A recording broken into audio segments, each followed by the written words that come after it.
Avui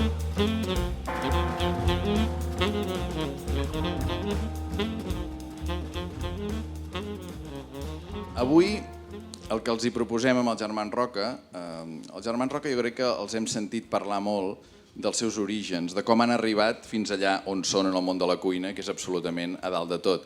Avui proposem una cosa una mica diferent, que és parlar, ara que ja som aquí, a partir d'aquí on anem, què fem. No? Jo crec que aquesta és una de les coses, Joan, que et deus plantejar quan arribes al número 1, aquestes classificacions que hi ha, que potser dins de tota la voràgine mediàtica hi ha algun moment per pensar, hòstia, i ara què? Quin serà el següent pas? No? Una de les coses que ens vam plantejar quan justament passava això era de dir què podem fer de nou que no s'hagi fet mai, alguna cosa que ens permeti començar de zero gairebé, alguna cosa que ens permeti seguir aprenent, que ens permeti sortir de la zona de confort a la que estem. Imagina't, doncs, és molt còmode la situació actual del celler Can Roca, està ple amb molt de temps d'antelació i per tant ens podíem quedar així, quiets, parats, sense tocar res, quedem així.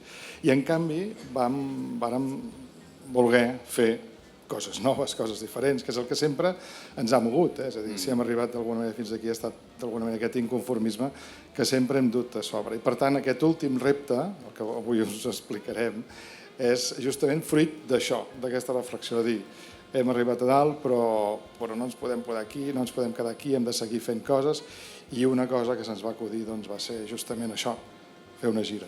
No volíem obrir restaurants a altres llocs del món, però sí que ens venia de gust viatjar, cuinar en altres indrets, però sabent que si anàvem i podíem anar-hi tots, que de fet va ser una de les primeres demandes que els hi vam fer, va ser sí, ho podem fer si hi anem tots, si hi anem tot l'equip. Que si hi ha viatjar en família és difícil, viatjar en un restaurant... Amb tot el restaurant sencer, és a dir, tot l'equip, tots els cuiners, tots els cambrers... Quants éreu?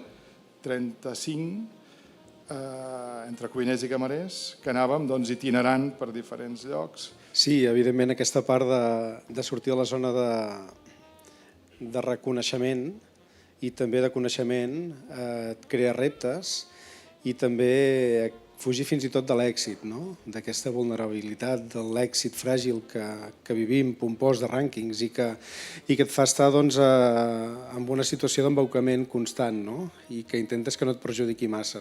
Aquesta gira respon també a aquest fugir de la zona de reconeixement i de coneixement i entendre que quan tu et diuen que ets molt guapo i surts i te'n vas a un altre espai i veus que hi ha altres maneres de fer i vas a un mercat i no coneixes res, tot això és saníssim. I volíem fer un tribut en el que cada país es sentís d'una manera especialment homenatjada i per nosaltres també una rebre inspiració a partir d'aquest capbussament. I ha sigut molt interessant, hem fet més de 60 plats diferents, plats que ens han permès també no només crear i fer creativitat, que jo en dic creativitat egoista, perquè tu crees per crear plats per tu, però per primera vegada hem fet plats que no són per nosaltres, que és per deixar-los en aquell país. Cohesiona un equip marxar de gira 5 setmanes o al contrari, quan arribes dius, bueno, ara ja està bé? No, cohesiona molt. De fet, és una de les coses amb les que no comptàvem. Home, sabíem que seria una experiència vital important per tot l'equip, però no ens imaginàvem que fins al punt en què ho va arribar a ser. Jo crec que vàrem tornar tots plegats diferents, molt més cohesionats, amb moltes més complicitats, entenent molt més bé les problemàtiques que qualsevol restaurant us podeu imaginar que hi ha entre la gent de cuina i la gent de sala. Conviure durant 5 setmanes, viatjar, anar d'un cantó cap a l'altre, aeroports, inquietuds, complicacions a l'hora de resoldre els problemes habituals. Imagineu-vos instal·lant-nos a muntar un restaurant cada setmana en un lloc diferent. Totes aquestes complicacions i la convivència de tot això va fer que l'equip arribés d'una altra manera. I aquests últims temps, quan expliquen alguns ingredients que tenim en el menú, que han vingut d'allà, l'autoritat amb la que es parla, aquests gestos no verbals que tenen a veure amb la convicció d'haver viscut una experiència enriquidora es va veient el dia a dia en el restaurant. Ja veieu que si fossin músics jo crec que ell seria el crooner, no? Mena Frank Sinatra. Ell seria el cantautor que s'escriuria les lletres, també, el Josep, i llavors tenim el rockero, que el tenim de gira ara mateix. Germán Roca, moltíssimes gràcies, de veritat. És un plaer sempre estar amb vosaltres i gràcies també a la gent d'RBA que organitza tota aquesta activitat cultural que hi ha aquí en aquesta seu. I a vosaltres per venir. Fins una altra.